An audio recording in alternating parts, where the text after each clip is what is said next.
Hello, I'm Todd Hall, President and CEO of Triad. As we mark our 70th anniversary in 2022, we reflect on a rich history that would not be possible without the support of the great city of Winston-Salem. From our humble beginnings in 1952 to the present, where we will soon serve over 300,000 members, hire our 1,000th employee, and exceed $4 billion in assets, to a future poised for continued growth. I am proud of the work we are doing together. Triad is grateful for and remains committed to Winston-Salem and all of Forsyth County. Welcome to the Greater Conversations podcast. I'm Deetra Miller, the Director of Member Relations and Engagement at Greater Winston-Salem, Inc. We'll use this platform to showcase our local businesses, our community, and their stories.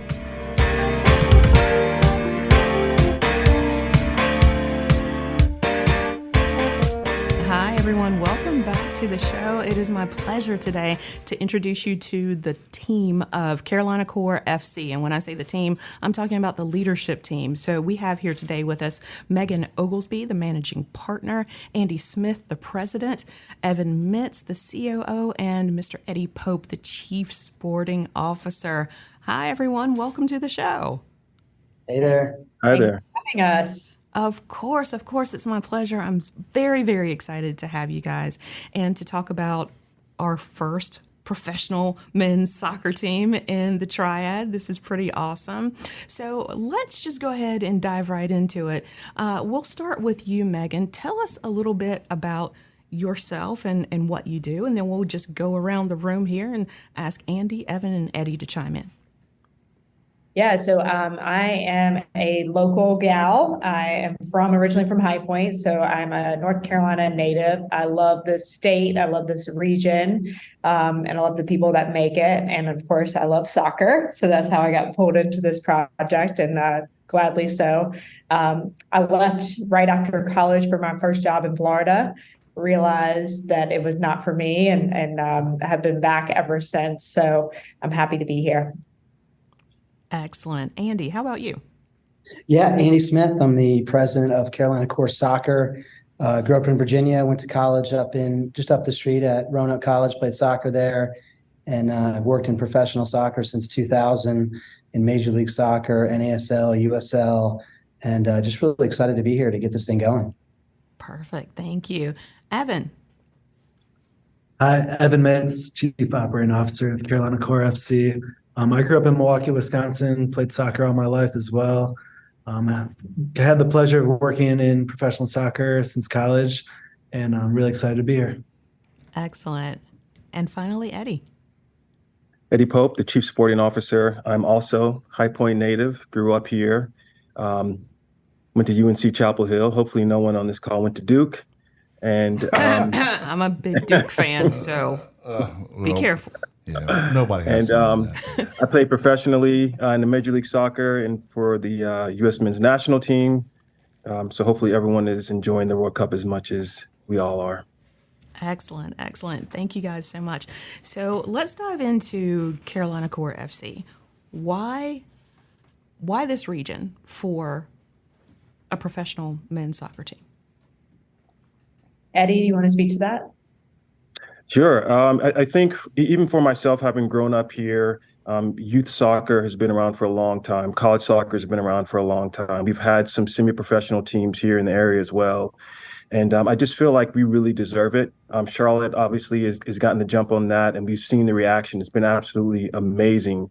And so I think why not have something close to home? And again, I think this area, with all the super close universities, all the way from Wake to UNC to High Point, UNCG, it's just a great area for soccer. I love that.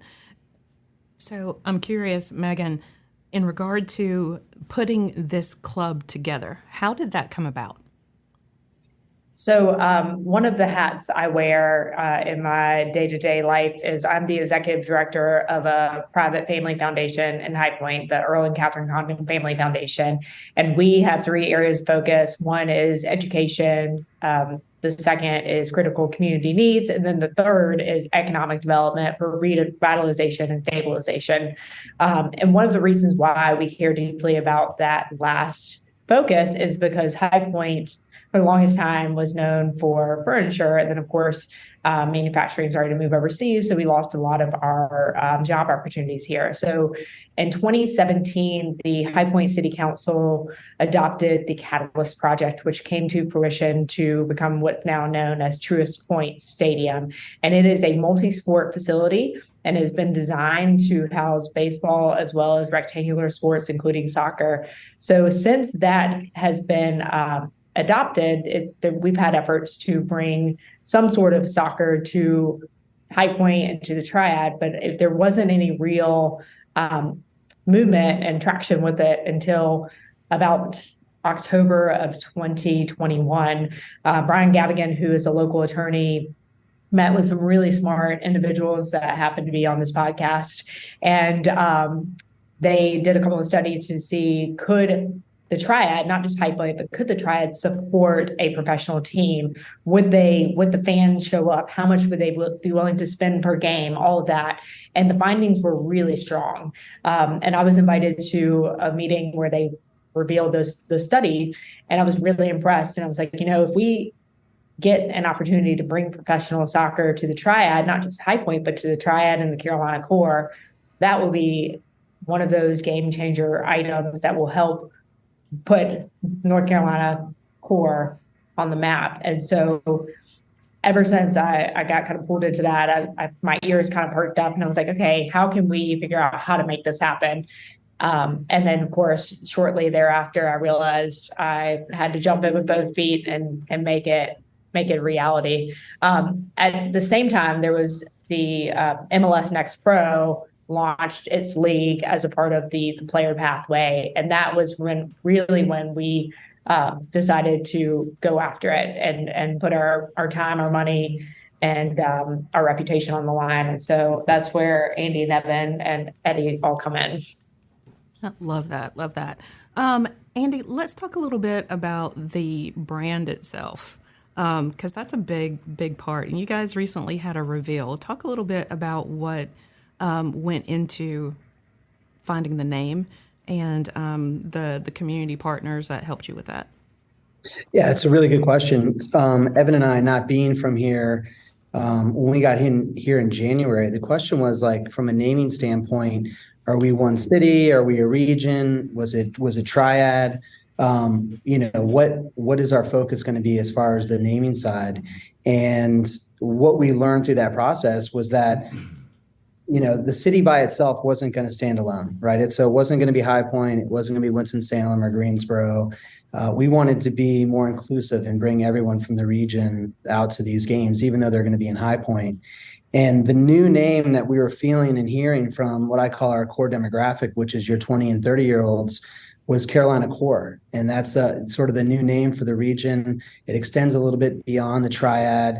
And it was just very inclusive and just really had a great ring to it. So when we put that out there to the market and talked to people, and with our partners, with Stratagon as our marketing agency, it just really had a good ring to it. And there's other sort of uses for the word core, bringing everyone together. It's the middle. Our fans are going to be hardcore and into it. So there's just a lot of sort of play on the word that people got excited about once we decided to sit on it. So the response has been fantastic. We haven't come out with our actual logo or colors, so those things will happen in the first quarter of 2023.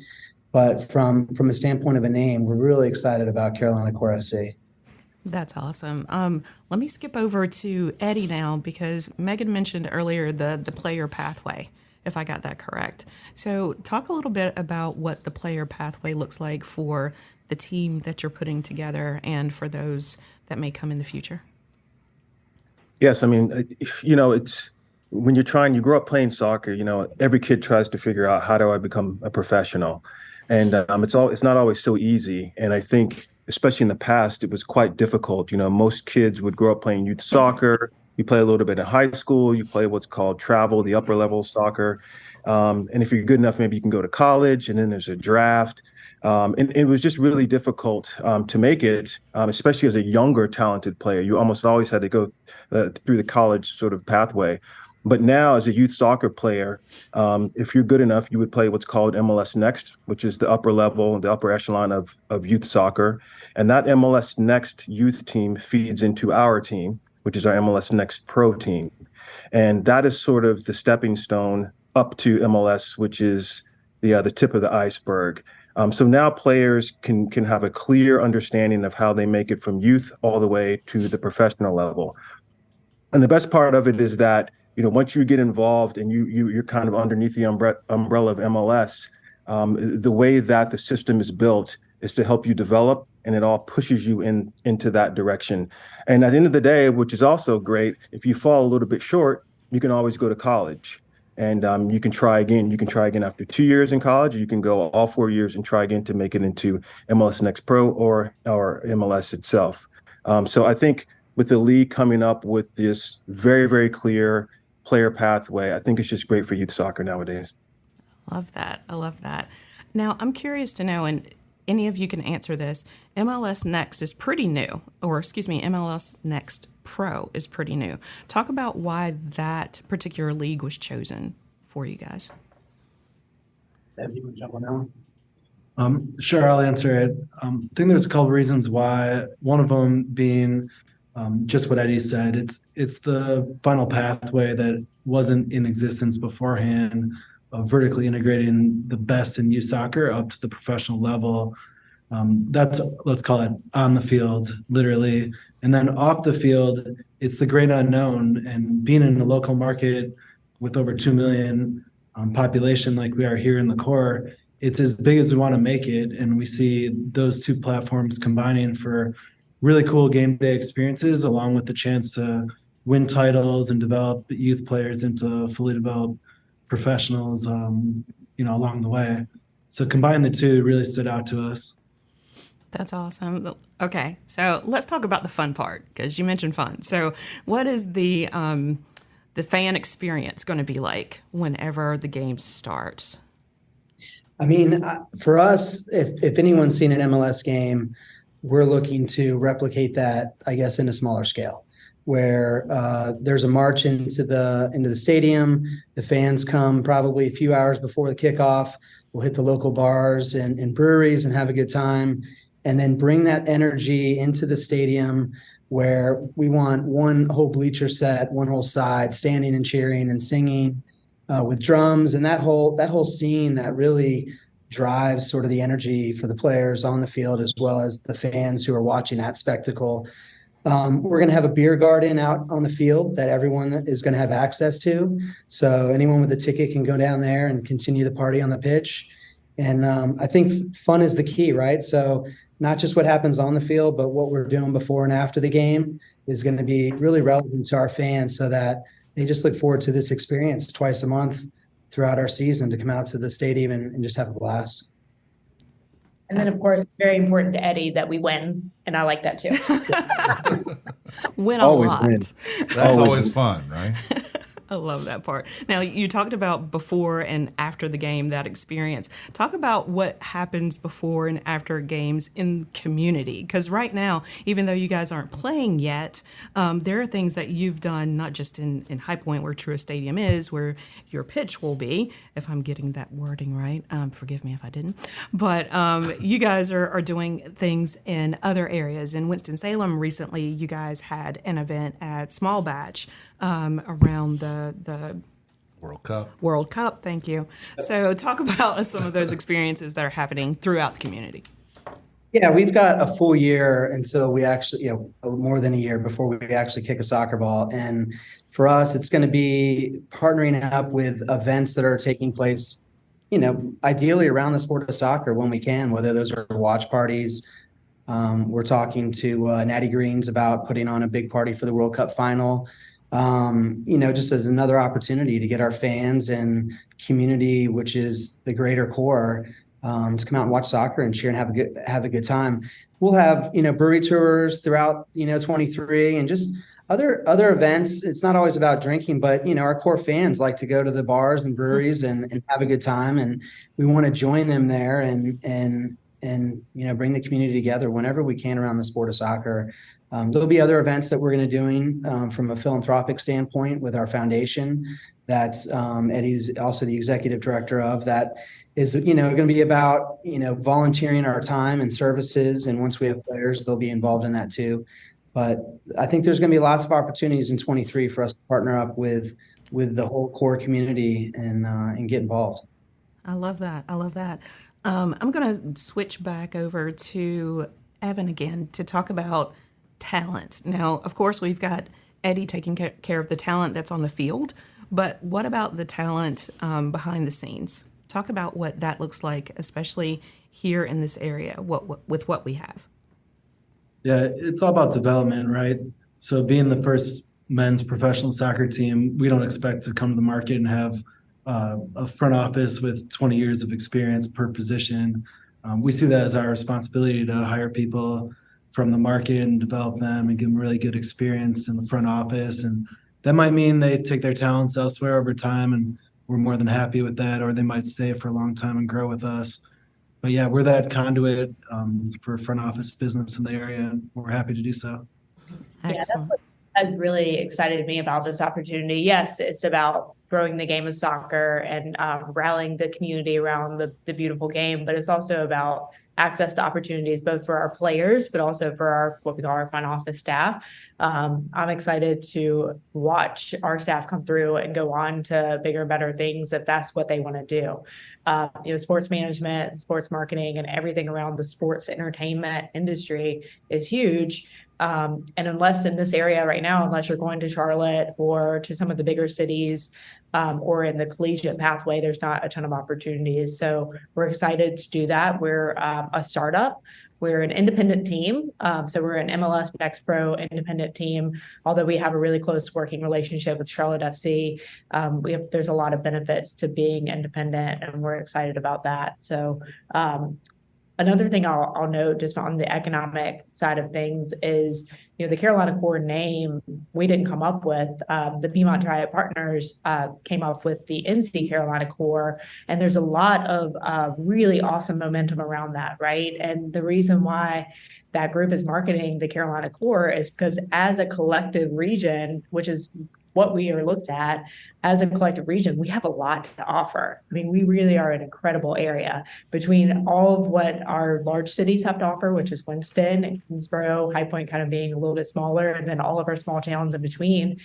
You have just about anything that you want. And then, of course, we have the mountains to the west of us, not too far. We've got the beach not too far. So from a region, soccer is just another amenity to add to the Carolina Core. So we're really proud of the work that NC Carolina Core has done. And we hope to represent the name really well. I think you're going to, for sure. I want to hit on one more thing. The foundation. Eddie, do you mind talking a little bit about that? Yeah, I mean, obviously, with you often feel a responsibility. And I think a lot of MLS clubs try to dig down into the community as much as they can. And we certainly want to do the same thing, whether it's partnering with the Boys and Girls Clubs or just getting out in the community and doing some philanthropic stuff. I think the best part for me with the foundation is that we will sort of officially be removing the pay-to-play model. So our MLS Next program will be free to everyone. We know that there are certain communities who can't afford to play. You're talking about a cost of anywhere from $2,000 to $3,000 per season if you want to play at the highest levels. And we're erasing that, and for the first time in this region. And I think that is absolutely fantastic, because now we're going to inject into our market a certain type of player and family that didn't have these opportunities before. And we think that will benefit us once you get to the professional side as well. But for me, I just think that's super special, because soccer has been known to be the sport that is maybe sort of for the wealthy, where the rest of the world it isn't. We're all watching the World Cup. It's always been a sport that kids have played in the streets and things like that. So we're not necessarily replicating that, but we are removing that cost barrier. And I think that is, again, something that I didn't have growing up. I watched my parents really struggle to try to get me to places.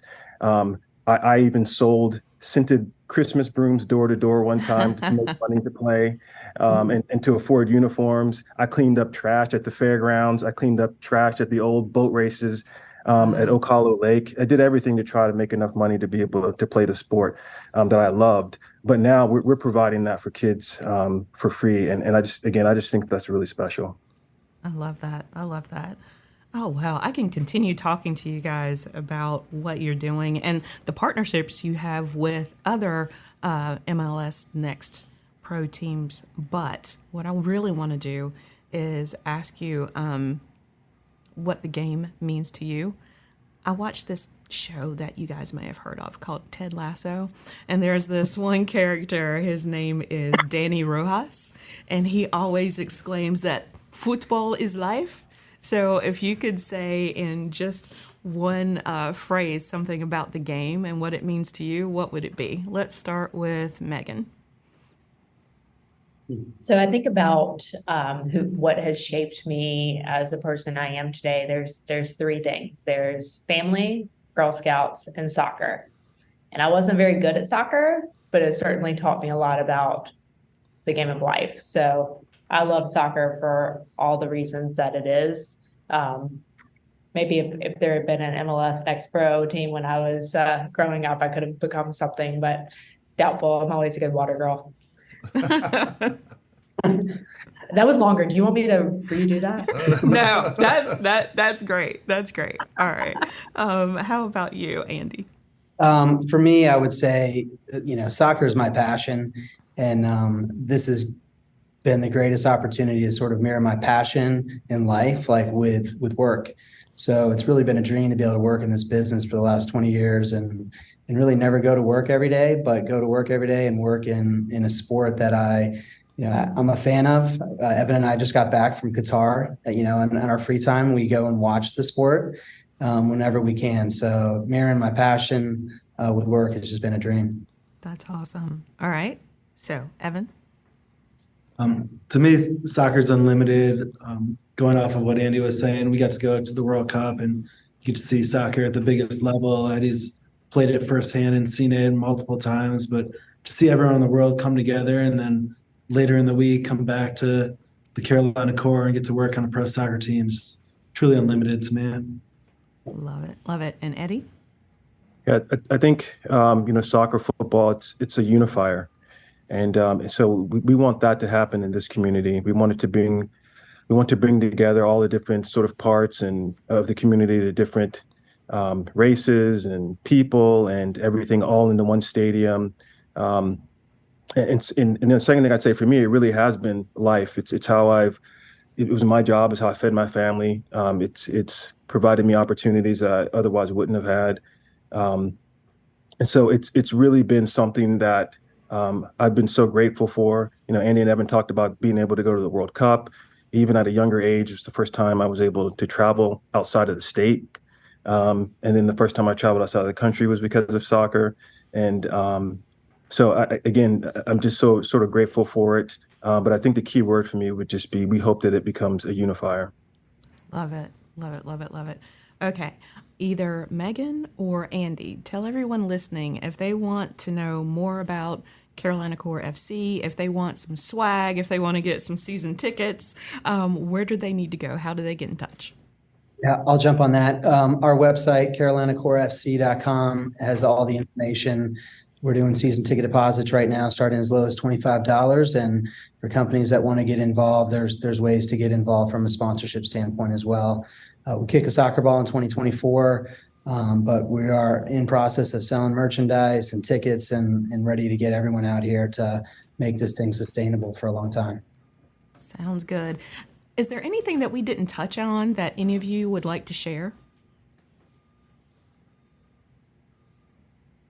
Silence is golden, I think.